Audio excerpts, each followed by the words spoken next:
Want to use your Spectrum mobile phone as a hotspot? It's easy. A mobile hotspot lets you share your phone's internet connection with other devices via Wi-Fi. With Spectrum Mobile, this is included in your data plan. No extra hotspot fees. First, make sure you have an active Spectrum SIM and a compatible device. For iPhones, you'll need iPhone 13 or newer. For Android devices, Samsung Galaxy S23 Plus or similar works well. Let's start with setting up on an iPhone. Go to Settings, then Personal Hotspot, and toggle it on. Spectrum automatically detects and authorizes the connection. For Android devices, go to Settings, then Connections, then Mobile Hotspot and Tethering, and enable Wi-Fi Hotspot.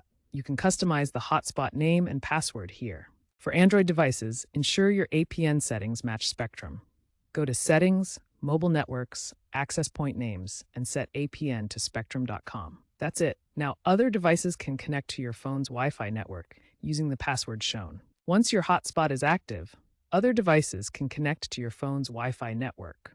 Look for your hotspot name in the Wi-Fi settings and enter the password to join.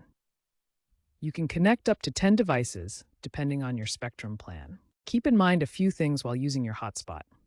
To protect your data, use WPA3 encryption and change the default password. Monitor your data usage in the Spectrum app to avoid overages, especially since unlimited plans may deprioritize data after 22 gigabytes of high-speed usage. Consider add-on packages for priority data if needed. Hotspots can drain your battery, so consider using battery optimization features on your phone. As of 2025, 5G coverage is widespread, offering speeds up to 1 Gbps in some areas, but signal drops can occur in rural locations. For troubleshooting, the Spectrum app integrates AI for automatic network switching. If you're a low-income user, check out the Affordable Connectivity Program extension for potential subsidies. Enjoy your mobile hotspot